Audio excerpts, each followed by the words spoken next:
Panthers fans have surely heard the name Jennifer King. It was about 5 years ago that she made history as the first coaching intern with the Carolina Panthers. And that was really just the start. Ever since then, the North Carolina native continues to make history. And when I sat down with her recently, she told me these milestones are so much bigger than any one person. I could literally hear practice. I could hear the music, whistles. I would just kind of stand there and watch and duck the little golf carts on security guys. There was once a time when Jennifer King stood beyond the gates of the Panthers practice field and at the edge of a dream. Yeah, it was wild. At that time, I was just happy to be able to watch them practice. And then ultimately, I was like, I want to be on the other side. Now she stands among the first in NFL history. What comes with that, being the first? I always talk about I want to be the last. So just to do a great job and be a great coach. And, there are a lot of people now coming up behind us in this next crop in college and high school. So I'm excited for the next generation. Her NFL career started with a coaching internship under then head coach Ron Rivera. Then he hired King in Washington, where she became the first black woman in the NFL to coach full-time. This season, she added another first, becoming the first female coach in more than 100 years of Chicago Bears history. King works with the running backs as an assistant on offense. Now that you're in it, what's the vision? Where do you want to take this? I think every position that I've gotten, I've kind of excelled and moved forward by being the best where I am.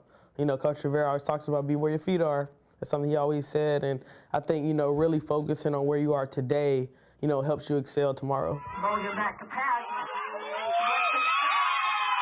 But her path was filled with detours, some of which look more like building blocks. Between time as an All-American quarterback and receiver playing women's tackle football, King was once National Coach of the Year after leading the Johnson & Wales women's basketball team to a national championship. Ultimately, I had to make that decision to leave, to go to football full-time in the middle of a season, and it was tough, but it was just something that you couldn't turn down. This is an opportunity that just doesn't happen. Before now, neither did the little girl from North Carolina envision she'd become a trailblazer. It's why King prioritizes going home to Reedsville.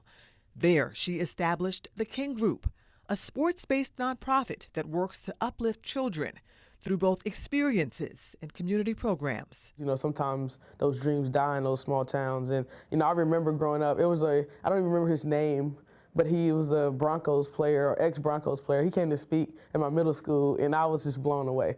Just because he had played in the NFL. I didn't even know who he was, and I still don't remember who he was. But you remember he came. Exactly, and I remember that day. And being able to go back, and then several kids are like, oh, this is the greatest day of my life.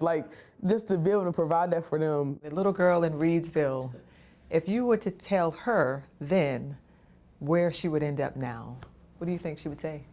Oh, there's no way.